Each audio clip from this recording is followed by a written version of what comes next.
train that is rolling down the tracks to the junction. Forget about your cares, it is time to relax at the junction. Lots of curves, you bet, and even more when you get to the junction. Petticoat Junction. There's a little hotel called the Shady Rest at the junction. Petticoat Junction. It is run by Kate. Come and be her guest at the junction. Petticoat Junction. And that's Uncle Joe. He's a moving kind of slow at the junction. Petticoat Junction.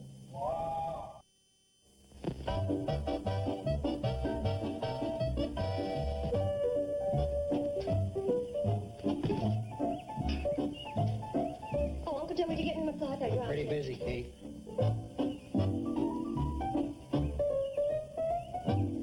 Thank you. I'm glad there's one gentleman in the family.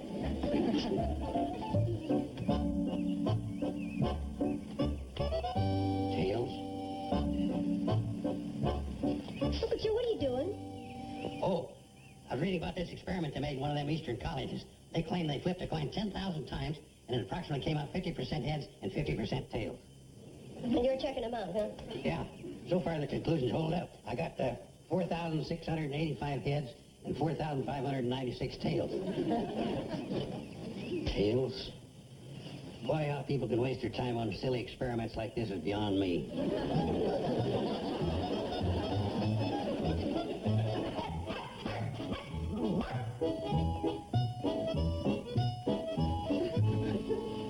What is that? Don't worry, ma'am, he's harmless. Oh, why doesn't he have a saddle on? He is a horse, isn't he? Oh, no offense. I meant a very fine horse, like a Black Beauty. Madam, this is Prince Hamlet of Kronberg von Augsmeyer III. You're kidding. Hey, haven't I seen that animal on TV or someplace? Yes, that's why we're here. We were filming a commercial at Lost Lake when our Jeep bogged down. Oh, well, we have accommodations here at the Shady Rest, Mr. Morton, thank you, but I'm working against a deadline. I have to get this film back to my office. Is there any transportation around here? Boy, is he in luck. You're talking to the general manager of the Carson Elliott Airlines. You have an airline out here? Sure. Negotiating for a flight tower right now. Oh? Ben Miller won't sell his silo. Come with me. I'll get you a charter flight on our flagship. Nice meeting you, ma'am. Nice to meet you. It's a brave dog.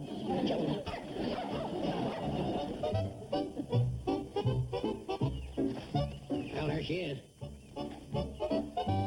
That's your flagship? Yeah. Lockheed and Boeing got fouled up with some government contracts and having a hard time pushing them for the fleet order. This is Steve Elliott, our chief pilot. I want to make connections with the main airline. I have to get to New York as soon as possible. You can handle him and the dog, can't you, Steve? Oh, not the dog. Oh, you're not taking the dog with you? I'd better not risk it. If anything happened to him, it would be my neck. No kidding. He's that valuable an animal? Valuable. When we travel on a commercial airline, my company takes out $5,000 insurance on me and $100,000 on him. Here. You take good care of Hamlet while I'm gone, and I'll match this with another 50 when we get back, I'll look after him just like he was a four-legged Fort Knox. which is exactly what he is. I want nothing but the best for him, including your finest accommodations. Don't you worry. He'll stay right with me in the President Wilson suite. President Wilson? Yeah, that's Fred Wilson, president of the Pixley Feed and Grain. Well, I guess I have no choice. Can we go now? Anytime.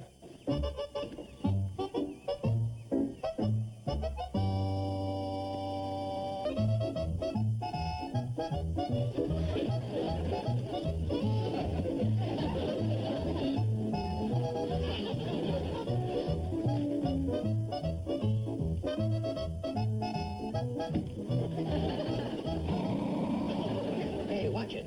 You're in trouble if he decides to inhale. But he's just trying to protect me.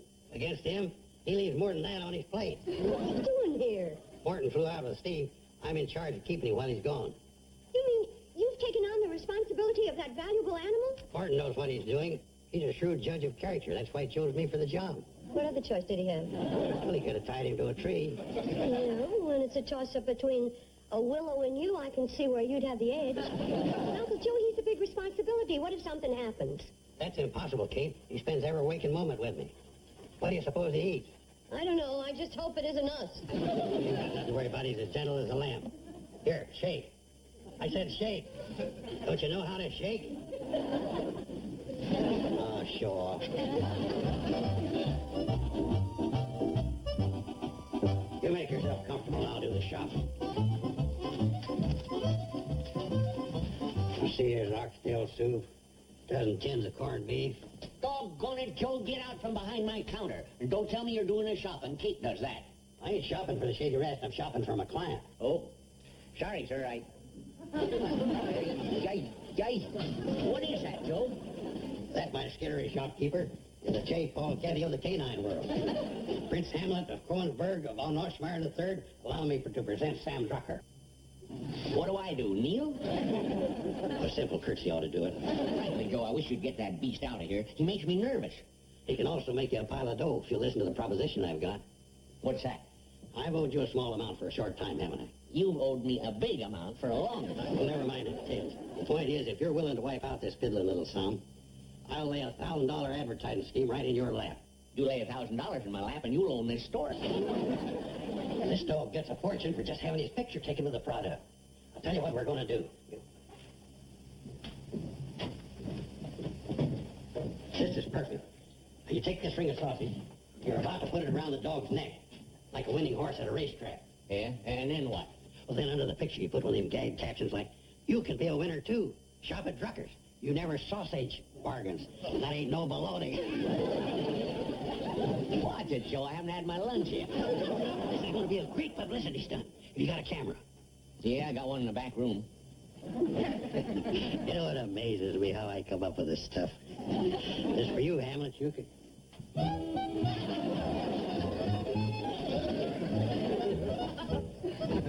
Here's the camera. Sam, I got another idea.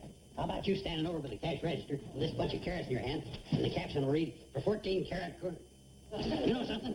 You'll be in a businessman. Maybe you'd like to come up with your own idea. I have. I'm going to add $3.60 to your account. And if you get any more of these bird-brain schemes, forget them. Guess you just ain't a visionary. What can you envision selling me for this? Hey, a $50 bill. That's the first one I've ever seen in the valley. It took a dog to bring it in. Let's step over to your meat counter. Sure thing. All right. What'll it be? Horse meat? Horse meat? Sorry. Round. Liver. Ribs. Pot roast. When you get the top sirloin, start slicing.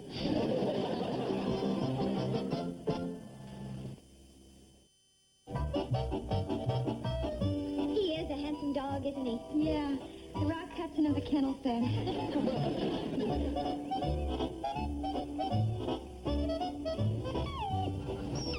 I just pressed you last week. Besides, we've got a full-time job here. Oh, all right.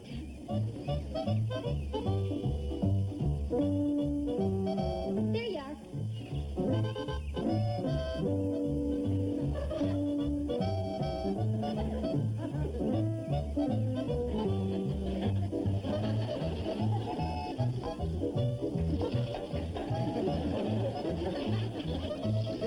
There she is, done to perfection. Sprig of parsley yet. Come, boy, come, boy. Come and get it.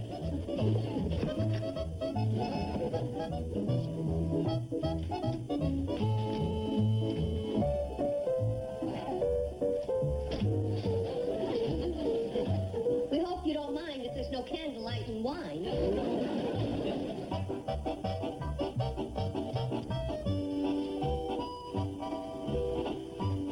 How do you like the bed I fixed for you? Just don't tell Kate there. Put sheets on it.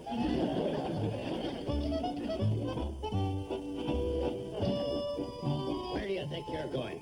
You sleep where you always sleep. Hey, take your gunny sack with you.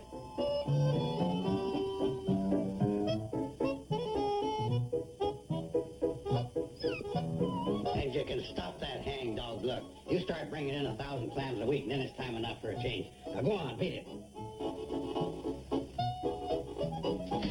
Some of these bar girls kill me the way they... Hey, you! Oh, well, I guess you are company.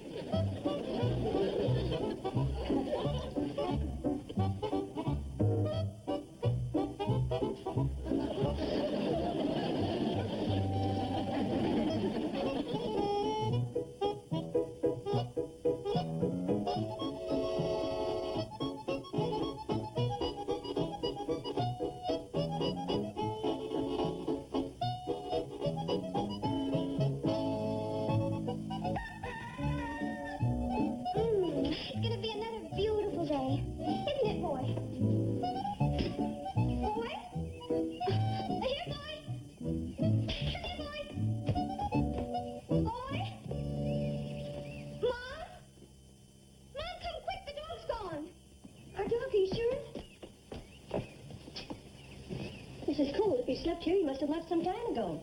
Goodbye. What's the matter? The dog's gone. Gone? Oh, my gosh, he can't be. He was right behind me. What do you mean, our dog? For a minute there, you had me scared. Joe, how can you be so heartless? Now, take it easy. I just meant it was lucky that Hamlet ain't the one. Because he's a born tracker. Been trained for centuries to follow even the faintest scent. He'll find our dog for us, won't you, Hamlet? Hamlet? That's funny, he was right behind me when I started down. Maybe the great tracker got lost on the stairway. That could happen to anybody. Them stairs got that tricky turn in them. Where'd you find him? Well, I hate to tell you this, but he was in your bed. I knew how furious you'd be, so I rousted him up. I guess he was waiting to have his breakfast served. In bed? Well, you know how these rich guys are. Uncle Joe, please get him on the trail of our dog. Please. Our dog is gone, Steve. His bed's cold. You got nothing to worry about, girls. It's probably a good thing Hamlet didn't have his breakfast. It'll make his keen sense of smell even keener. Come on, I'll give you a scent of the hooch's gunny sack.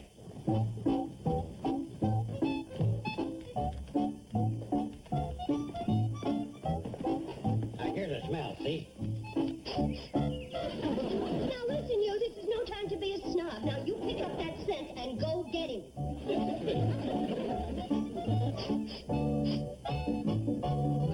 Grab some ham and eggs. You'll want a reward for this. You think they'll find him? If Hamlet's half as good as he is on TV, it should be a cinch. How about some breakfast, Steve? Thanks, but I've got a cross-testing contract. I'll grab a bite while I'm refueling in Hooterville. And look, I'll fly low and keep an eye out for the little fella. Well, come on, girls. Let's get some breakfast, huh? Well, how can you at a time like this?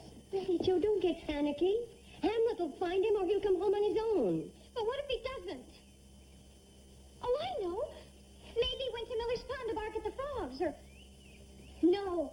He went to the cave to dig up bones. Sure, that's where he's gotta be. Betty Joe. Oh, that girl and her dog. They're closer than Mary and her little lamb.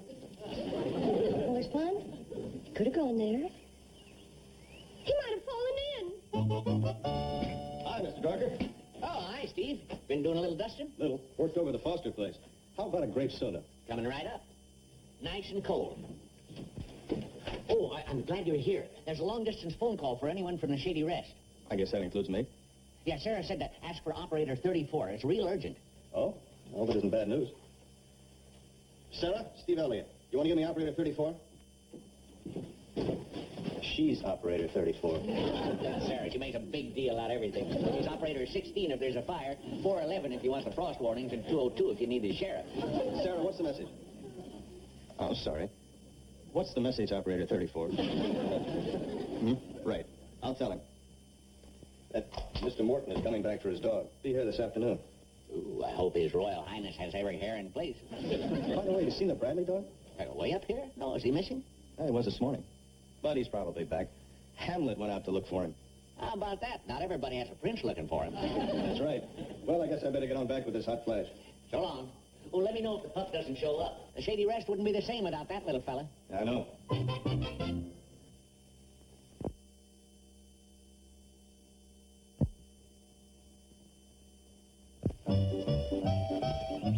Any sign of him?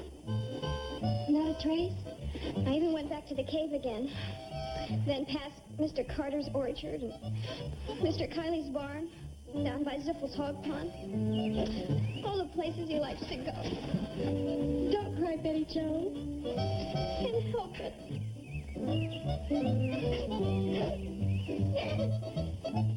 He isn't back yet? Oh, no, girls. Please don't cry. Girls, please stop crying for my sake. For your sake? Yes. Somebody's got to be brave around here, and I know it isn't going to be me. If our little dog ever comes back, we're just going to let him know how we feel. That's what sure will. We're going to let him know that nobody can take his place.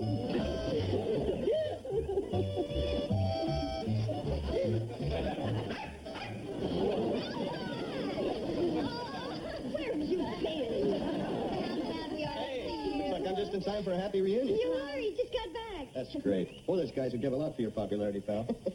By the way, where is Uncle Joe and his Royal Highness? Oh, he and Hamlet are out tracking down him. Well, he better be getting back and have his charge all groomed and ready. Mr. Morton is coming in on the afternoon cannonball. Uncle Joe can count me out when it comes to printing up Hamlet. That goes for me, too. I'm not going to run any more chances of making this little guy feel he's not wanted. Me? Now, wait a minute. We all have to pitch in, you know. Well, that dog isn't just any dog. Why, it's a... Oh, Uncle Joe. Uncle Joe, you're just in time. Mr. Morton is coming in on the cannonball this afternoon. So there'll be time to clean up Hamlet, get the burrs off of him. Where is he and what is that in your hand? I don't know. This is a broken leash. You mean he got away? Yeah, what happened was we were behind Alper's ranch, and old Hamlet was a-sniffling like mad, hot on the trail of our prey. You mean him? Yeah, him. Yes, we were close. What's he doing here? He just showed up. Boy, are you a double-crosser. You should be out there where your scent is. What about Hamlet? Well, we were hot on the trail, just like I said, when all of a sudden this rabbit jumped out from behind a bush. And old Hamlet charged after him like a bullet. I was on the other end of the leash. Then as we were going... Please, Uncle Joe, leave out the sordid details. Mr. Morton is coming to pick up the dog. Oh, my gosh. $1,000 a week dog. Yeah, I know. But, Kate, this is no time to get panicky. We've got to approach this thing with a calm mind. Well, that's true, but I just hope your calm mind comes up with an answer. There's nothing to it. While you're preparing to meet Martin, I'm going to be in my room packing. Joe! Here, Hamlet! Here, boy! Here, Hamlet! Here, boy! Hamlet? Oh! Steve! Disappointed? No, but we do have a dog to find. True. I can't find him. Steve! Who says dog hunting can't be fun? Now be serious. I'm serious. But if you really want to get on with it. Oh! Steve, now that isn't fair. I tripped. On what? That isn't fair either. Here, boy! Here, boy! Come, fella! Hey, you crazy mutt! Cannonball with Morton on it.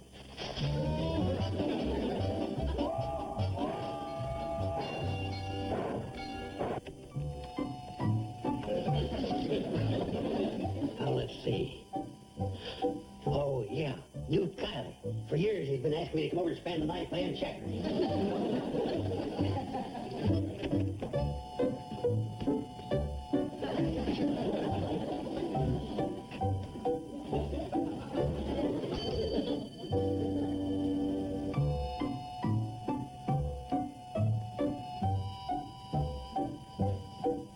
Miss Bradley? Mr. Carson?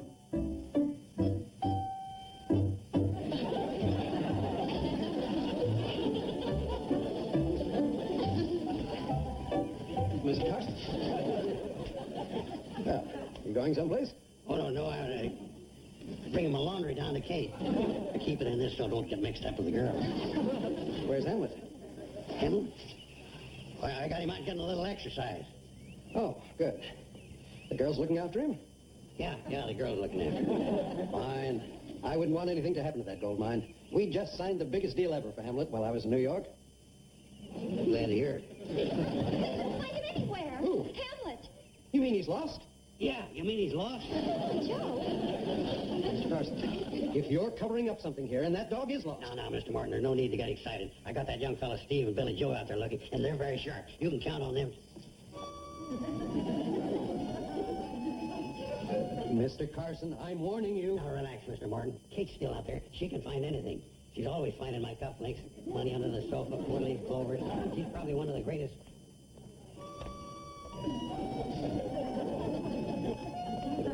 I guess she lost her touch. Mr. Carson, I'm holding you responsible for that dog.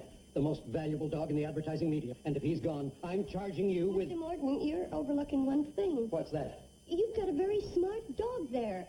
A brilliant dog. He'll find his way back. What do you mean, brilliant? He's the most stupid dog around. He just looks good, that's all.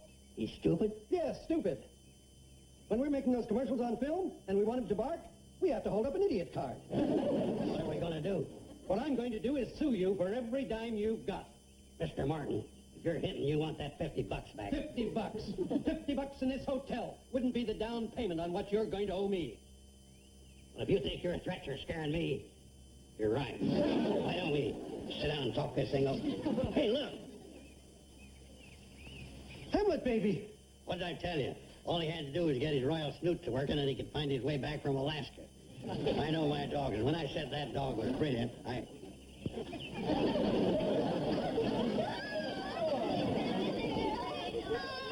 There you are. You were worried about him. Implying you weren't worried? No, not if you don't count that extra 50 you promised me for taking care of him. Oh, yes. Here you are.